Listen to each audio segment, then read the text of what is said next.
Hello everyone, a load of stuff has just arrived, so why not unbox it? It's a big, heavy box. And it's a small, long box. Let's start with the long one. This is some D&D Warlock Tiles mats. So I've got a couple of these, which I'm very excited about. I really like the idea that these mats have grids on them.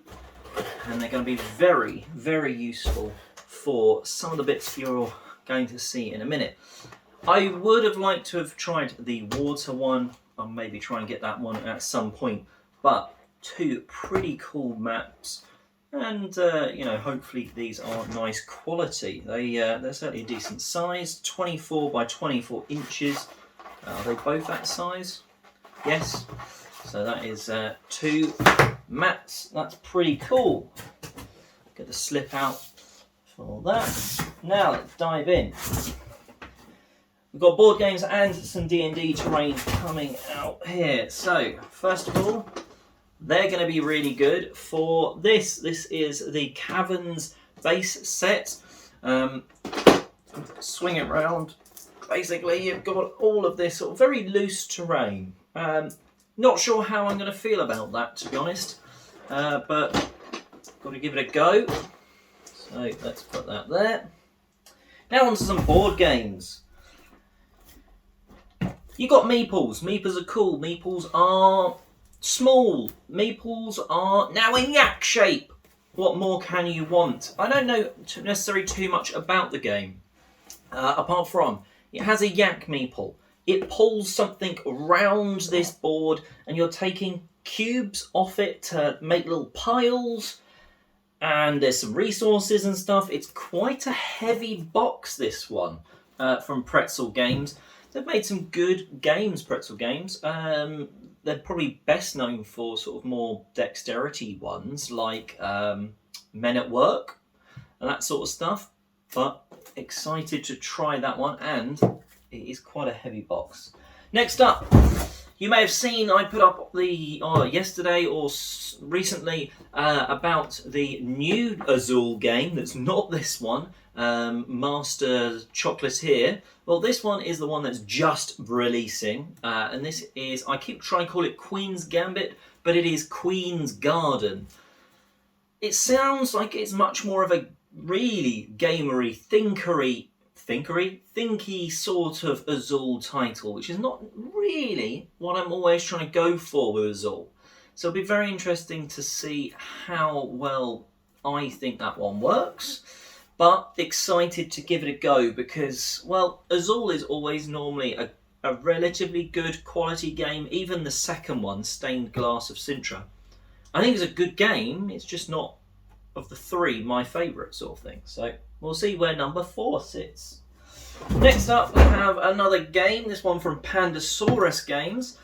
Now so this is Skull Canyon Ski Fest. Although I feel like Ski Fest should have been maybe the main thing. Like I read Skull Canyon and I'm like, I don't really know what it is.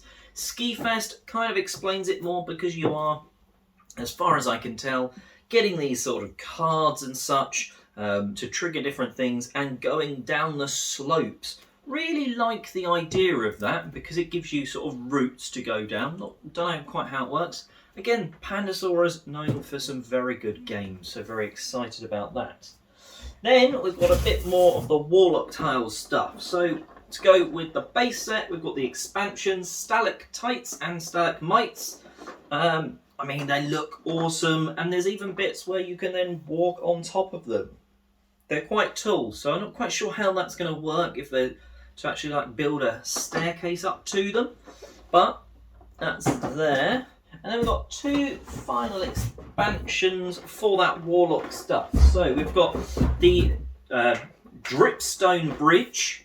So another bridge, a bit like in the base set. That's got some bridge bits, so some more bridges, some more of the stalagmitey-tighty sort of stuff. So I think it goes probably quite well. It's like an expansion to the expansion. And then, I'll put that down there. And then some mushrooms and some pools. It looks to me like they could basically be used on any of the Warlock terrain because they're not sort of linked in with their sort of orangey colour. So we'll be giving that a go. Now, this is a huge lot of games, and if I slot and D&D stuff. So let's do what I like to do sometimes with it, a higher or lower. What do you think is the most expensive? What do you think is the least expensive?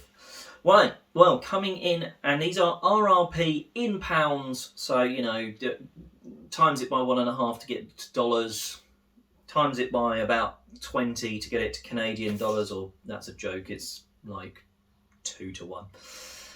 So, first of all, the cheapest thing are the mats. They are £25 a pop, so you can probably get them for like 22 quid or something like that. I have no idea if they're worth that. Next, price-wise, we have one of the board games. It is Skull Canyon. Again, I just want to call it Ski Fest because it's about skiing. Next up, we have 2 games. We have the 2 remaining board games, both coming in at, I should say that was, Skull Canyon was 40. These are 43. They both seem to have some decent component quality to them from the back of the boxes.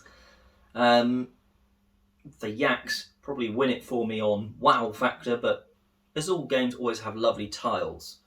Next up from there, we have 2 things coming in at £50, and that is these expansion boxes.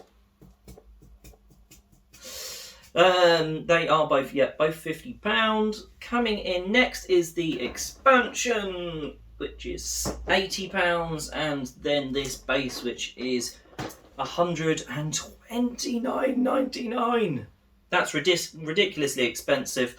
Most of the Warlock tiles sets are that. Then you can find them online for. I mean, I've seen this one online on some of the Warlock groups and stuff. People are saying that they could pick it up for about 60, 70 quid. So it's a very high RRP. I've definitely seen it easily for the 100 mark. So there you have it. Did you guess in a rough order, higher or lower? Did you work out what was the cheapest and what was the most expensive? Quite a lot more Warlock tile stuff this time, mostly because it's going to be a little bit easier for me to review than squeezing lots of games in to be able to get hands-on with the terrain.